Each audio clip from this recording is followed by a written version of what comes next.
High everyone, welcome back to my another video. আশা করছি তোমরা ভীষণ ভালো আছো তোমাদের বাচ্চাদেরকে নিয়ে। এখন কিন্তু আবার ওয়েদার চেঞ্জিংয়ের টাইম চলে এসছে। এখন কিন্তু শীতকাল গিয়ে আবার গরমকাল পড়ছে। এই সময়টাই কিন্তু বাচ্চাদের ভীষণ অসুস্থ হওয়ার একটা প্রবণতা দেখা যায়, যেহেতু দিনের বেলাটা অনেকটা গরম থাকে আর রাতের দিকটা ঠান্ডা ঠান্ডা থাকে। তাই এই যে চেঞ্জিংয়ের যে ব্যাপারটা, এটা কিন্তু বাচ্চাদের যে বডি আছে সেটা কিন্তু অ্যাডজাস্ট করতে পারে না, যেই কারণে বাচ্চারা অসুস্থ হয়।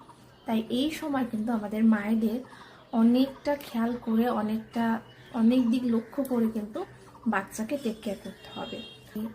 এই ওয়েদার চেঞ্জিংয়ের টাইমে অনেকটা কনফিউশন যে বিষয়টা নিয়ে থাকে সেটা হচ্ছে বাচ্চার জামা কাপড়। বাচ্চাকে কখন কি পরাবো এটা নিয়ে কিন্তু ভীষণ একটা কনফিউশন তৈরি হয়। এই বাচ্চা ঠান্ডা লাগছে, এই বাচ্চা ঘেমে যাচ্ছে, এই বাচ্চার গরম লাগছে, এই বাচ্চার আবার শীত করছে। এই যে কনফিউশন থেকে কিন্তু বাচ্চাদের